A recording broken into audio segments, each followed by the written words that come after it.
Studi tentang akhir dari alam semesta ini disebut eskatologi, yang biasanya merujuk pada kata kiamat atau akhir zaman. Lalu bagaimana konsep kiamat dari semua kepercayaan? Aku udah merangkumnya dengan melihat dari pandangan 5 agama besar di dunia. Pertama adalah konsep kiamat dalam agama Yahudi, yang dalam Taurat sering disebut akhir hari-hari. Meskipun dalam agama Abrahamik, kiamat adalah proses linear, tak berubah dan berdiri sendiri, namun umat Yahudi menganggap kiamat juga didapatkan dalam gagasan tentang penebusan tanpa penderitaan. Kiamat dalam Yudaisme meliputi beberapa hal yang saling berkait, yang kemudian diartikan sebagai rentetan peristiwa menuju akhir zaman. Pertama adalah berkumpulnya orang-orang terbuang di tanah yang dijanjikan. Banyak yang menganggap itu adalah Israel. Lalu semua musuh Yahudi akan dikalahkan. Dan akan ada pembangunan bait suci atau tempat ibadah yang modelnya pernah digambarkan oleh seorang arsitek Belanda merujuk pada penjelasan yang ia baca. Setelah dipulihkannya persembahan kurban dan tempat ibadah, manusia yang telah mati dibangkitkan. Dan datanglah Mesias, sosok wakil Tuhan yang akan menyelamatkan manusia. Di masa itu peperangan besar akan terjadi, merujuk pada Armageddon, perang akbar yang membinasakan banyak manusia. Namun, Tuhan akan turun langsung membinasakan kejahatan dan menyelamatkan umat Yahudi. Setelah peperangan berakhir, tibalah masa ketenangan, kesucian, dan perdamaian. Di masa inilah manusia mengenal Tuhan secara langsung yang dinamakan masa Olam Haba.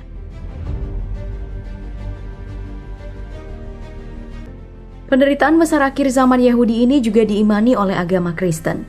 Begitupun dengan konsep kedatangan Mesias. Dalam Kristen, sosok tersebut adalah Yesus Kristus, Sang Juru Selamat. Namun sebelum semua itu terjadi, akan ada tanda-tanda kecil. Di antaranya merajalelanya bencana alam, gempa bumi, longsor, angin topan, dan badai. Munculnya penyakit baru yang belum diketahui obatnya, kelaparan dan kemiskinan, kekerasan di luar kontrol, seks bebas, perang terjadi di mana-mana, perkembangan teknologi dan industri yang semakin pesat, kemudian meningkatnya ilmu pengetahuan, stres yang meningkat, kemerosotan moral ajaran Kristen, namun gerakan pembangunan rohani terjadi secara besar-besaran. Tapi banyak juga penyebaran ajaran serta munculnya Mesias-Mesias palsu. Krisis lingkungan dan ketakutan akan maut serta pemusnahan semakin mendalam. Setelah semua hal tersebut terjadi, maka akan datang tanda-tanda dari langit. Matahari, bulan, dan bintang akan gelap, hingga bintang di langit berjatuhan dan meteor menabrak bumi. Saat semuanya hancur, maka sosok yang disebut Antikristus pun akan muncul, memimpin dunia dengan penuh kelicikan dan kehancuran. Dan Yesus Kristus pun akan datang untuk menyelamatkan umat manusia.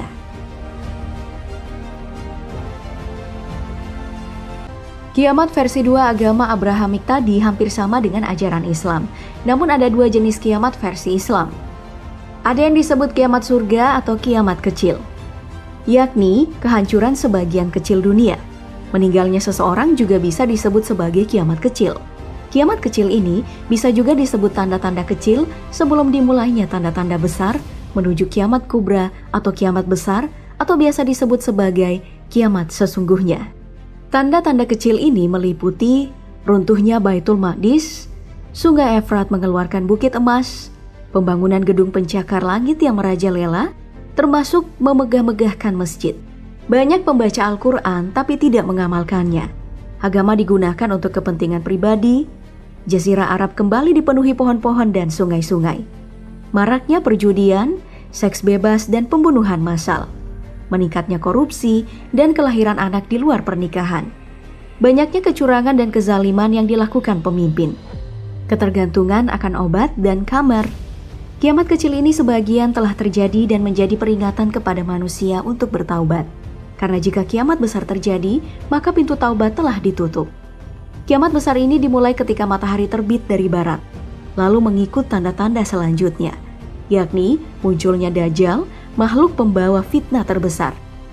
Isa alaihi salam dan Imam Mahdi juga akan muncul dan akan membunuh Dajjal. Setelah itu, Ya'juj dan Ma'juj, bangsa penghancur yang telah lama diisolasi di balik gunung yang ada di dekat perkampungan Mongol, akan muncul. Mereka akan mati oleh pertolongan Tuhan dengan mengirimkan ulat untuk menggerogoti leher mereka.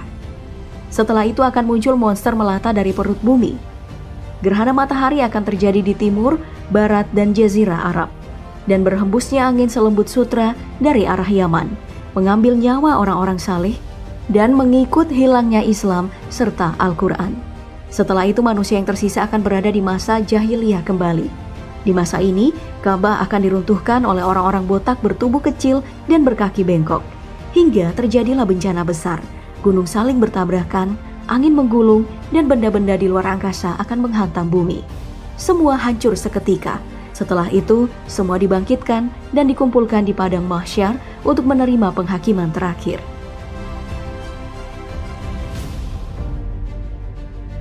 Eskatologi dalam agama non-samawi sedikit berbeda. Hindu salah satunya yang beranggapan bahwa zaman terus berulang.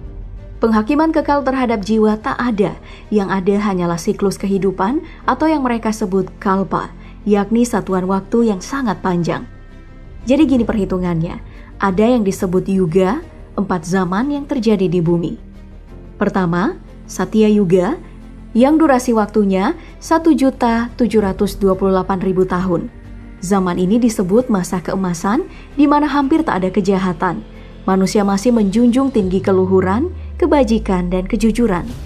Lalu masuk Treta Yuga dengan jangka waktu 1.296.000 tahun, disebut zaman kerohanian, di mana manusia sifat-sifat kerohanian sudah nampak jelas. Agama menjadi landasan hidup.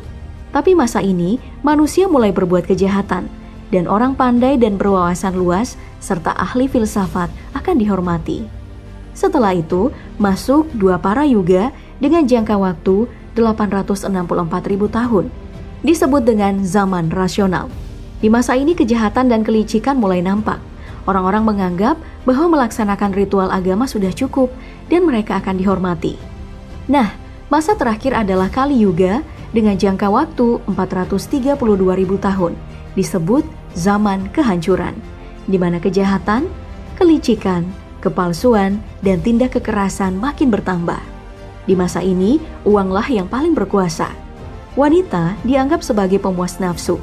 Siswa melawan guru, dan banyak yang mencari nafkah dengan tidak jujur. Jadi, total ada 4.320.000 tahun dalam siklus Yuga. Periode dari Satya Yuga berakhir di Kali Yuga yang disebut Mahayuga. Setelah satu Mahayuga selesai, maka akan kembali mengulang siklus yang sama. Dari Satya Yuga berakhir ke Kali Yuga. Setelah 71 kali Mahayuga berulang, maka tercapailah satu siklus yang disebut Manwantara. Manwantara akan berulang 14 kali untuk mencapai siklus satu kalpa, di mana setiap periode satu kalpa selesai, alam semesta akan dihancurkan. Dalam Hindu, zaman sekarang adalah Manwantara ke-7. Masih ada 7 lagi sebelum alam semesta ini dihancurkan.